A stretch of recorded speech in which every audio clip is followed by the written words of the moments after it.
টানা দ্বিতীয় বিশ্বকাপ ফাইনালের নিশ্চিতের মিশনে আজ ইংল্যান্ডের মুখোমুখি হবে আর্জেন্টিনা। আটলান্টায় ম্যাচটি শুরু হবে বাংলাদেশ সময় ঠিক রাত 1টায় এবং সেই ম্যাচ ঘিরে বাংলাদেশের অনেক সমর্থকদের তো অনেক উত্তেজনা রয়েছে, উন্মাদনা রয়েছে এবং সেই মহরণে দুদলের প্রস্তুতি আপনি আসলে কেমন দেখলেন? ম্যাচের কৌশল কি হবে? স্কলানি ও টুখেলের দুজনেই খুব হাই ভোল্টেজ কোচ।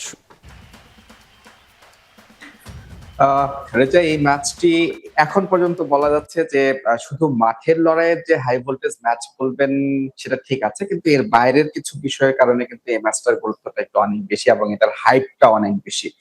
এই মুহূর্তে আমি যুক্তরাষ্ট্রের আটলান্টা শহরে আছি। এটি হচ্ছে এই ম্যাচ ভেন্যু, দ্বিতীয় সেমিফাইনালের ম্যাচ ভেন্যু।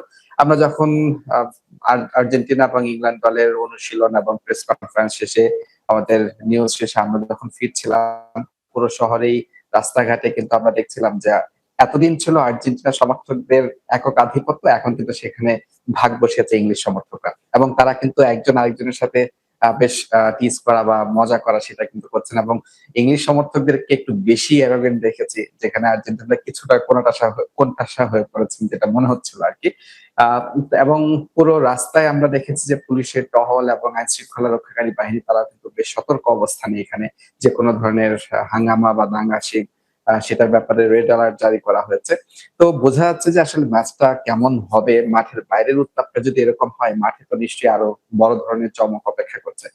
যেটি বলছিল যে আসলে কৌশলের বিষয়টি, আর্জেন্টিনার কোচ লিওনেল স্কালোনি, তার হাতে খুব বেশি অপশন আমি এখন পর্যন্ত আমার খুব বেশি চোখে পড়েনি, যেটা ইংল্যান্ডের আছে। আপনি যদি দেখেন যে রাইট ব্যাকে যে সমস্যাটা, মলিনা বা মন্টিয়েল কেউই কিন্তু নামের প্রতি খুব একটা সুবিচার করতে পারছে না, কিন্তু তারপরও এই একটা পজিশনে স্কালোনি যে আরেকটা বিকল্প বের করবেন সেই অপশনটা কিন্তু তার হাতে নেই। কিন্তু আপনি যদি ইংল্যান্ড দলটাকে দেখেন, এত তারকা আর একটা পজিশনে এত এত অপশন, সবকিছু মিলে টুখেলের এই জায়গাটাকে তো বেশ স্বস্তিতে তিনি আছেন এবং রাইট।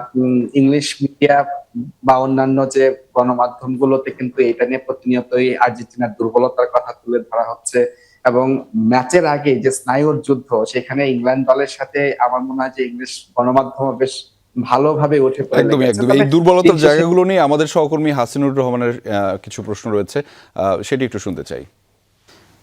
তারেক, আপনি শুনতে পাচ্ছেন নিশ্চয়ই আমাকে, আশা করছি। তারেক, এই ম্যাচের আগে তো সংক্ষিপ্তভাবে একটু জানতে চাইবো আপনার কাছে, আমাদের খুব বেশি সময় নেই। সেটা হলো ডিপলকে নাকি ড্রপ দেওয়া হচ্ছে। ডিপলের জায়গাটা কে নিতে পারে? আমার কাছেও কিছু তথ্য আছে, আপনি কেমনটা শুনেছেন যে ডিপলের রিপ্লেস কে হতে পারে? ডিপলের বিষয়টা আমরা বেশ জোরে সোরে শুনছি এবং যদিও আজকে অনুশীলনে ডিপলকে কিন্তু, যেটি মিডিয়া সেশন হয় অনুশীলনের শুরুতে, মিডিয়া সেশনে কিন্তু ডিপলকে পাঠানো হয়েছিল এবং তিনি কথাও বলেছেন ইংল্যান্ড আর্জেন্টিনা ম্যাচ যে স্নায়ুর লড়াই বা প্রতিশোধের কথা বলা হয় সেই বিষয়টা নিয়ে কথা বলেছেন। তিনি বলেছেন যে না, এই ম্যাচ আসলে নার্ভ ধরে রাখাটাই বড় কথা এবং তারা ওই দিকে যাচ্ছেন না, মানে ইংল্যান্ড